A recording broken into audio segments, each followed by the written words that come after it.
Women in the 1950s somehow managed to look completely put together without a Dyson, a flat iron, or half the stuff currently taking over my bathroom. So today I'm doing my hair, makeup, and getting dressed using a 1950s inspired beauty routine to see how much work actually went into doing this look every day.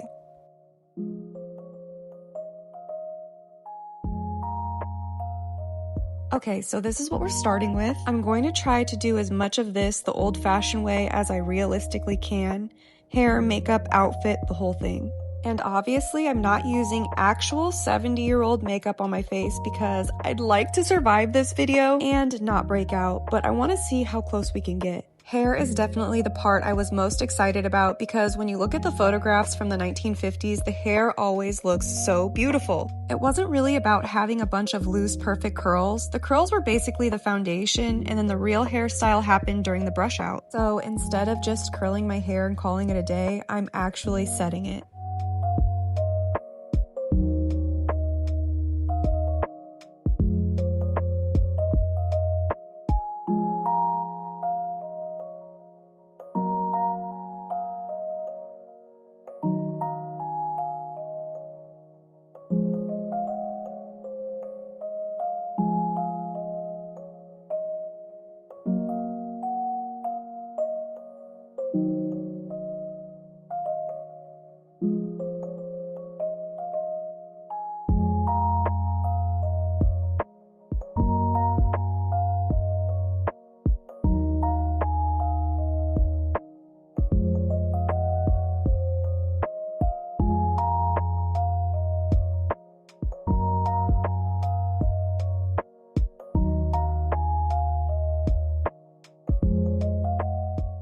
So now that I'm doing this, I realize how much patience this actually takes, especially when your pieces break off and you have to restart.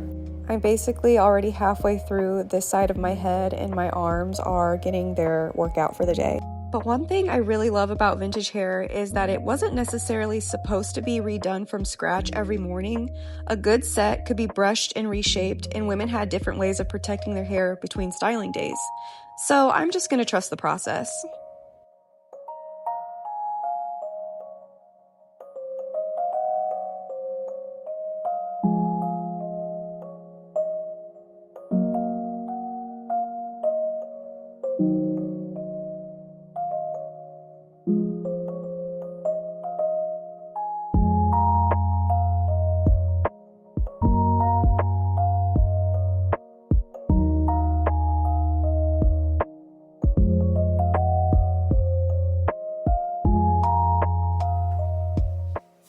Okay, you guys, we have all the rollers in, but literally just imagine like waking up, putting these hair rollers in, going downstairs, making breakfast for your whole family. That's my life actually, so let me go do that. Before I run down there, I almost forgot to put my hair scarf in. This is just essential that you would want to add to your hair to protect those curls while you're doing your chores or whatever it is you're doing around the house. So now we wait, which is honestly my favorite part because I can pretend I'm doing something productive when really my hair is just doing all the work.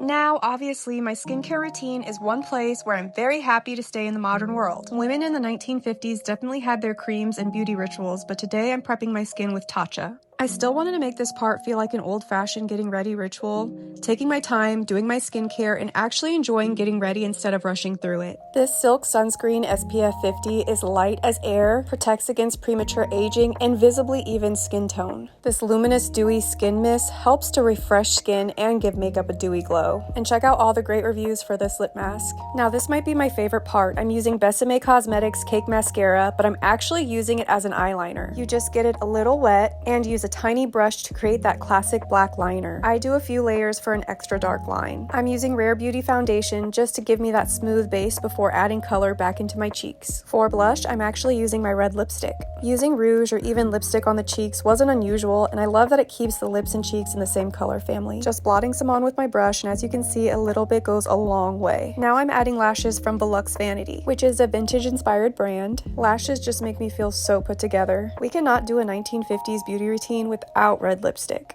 I'm using Besame Cosmetics Red Velvet. A red lip completely changes this look. The second it goes on, suddenly the hair, the liner, the blush, everything starts making sense. I always dab my lipstick with a little powder just to help it stay transfer proof. Now let's get started on this hair.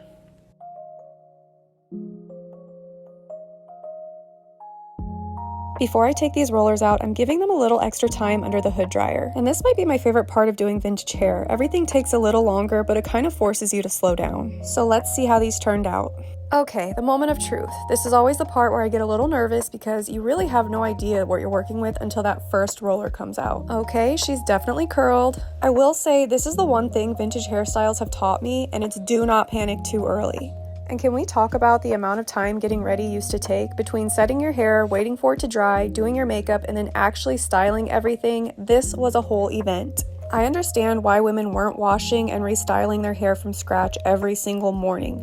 Once I get this looking good, nobody is touching it. So now we're in the home stretch.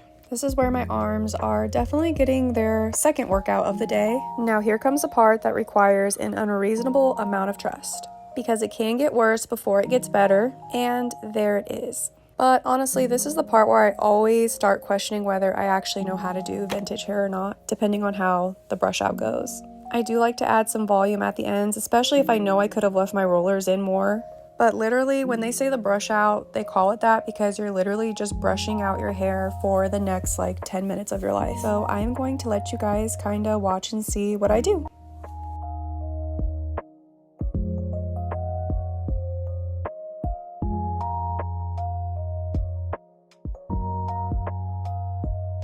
I always add pomade to my hair. You can find this one in my Amazon storefront or my TikTok shop showcase.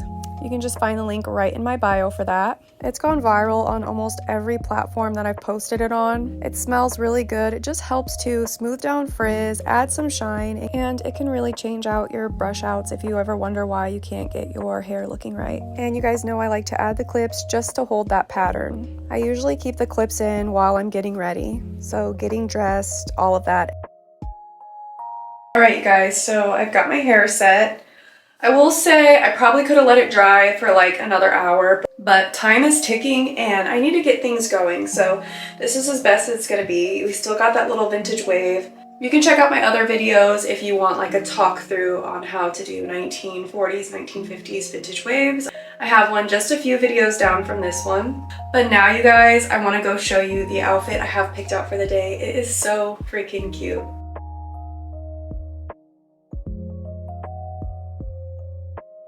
For my dress, I have this stunning halter top. I got this when I worked at a retro shop called Stella Mays in Hot Spring, Arkansas. You guys, I can't find another dress like this. Doesn't even say the brand name or anything, but it is the most beautiful retro dress that I have, and I want to wear it today. So let's put it on, and we'll also put on some accessories. Got the dress on. I've also got this little bulky little necklace on, some bangles, and some earrings. These shoes I got off Amazon. Basically, a lot of these things I have linked on my Amazon storefront if you guys want to check them out if you're interested in dressing vintage. Got some cat eye sunglasses, and you guys, I want to smell so good today, so I'm wearing my Gucci Flora Gorgeous Gardenia. Yummy.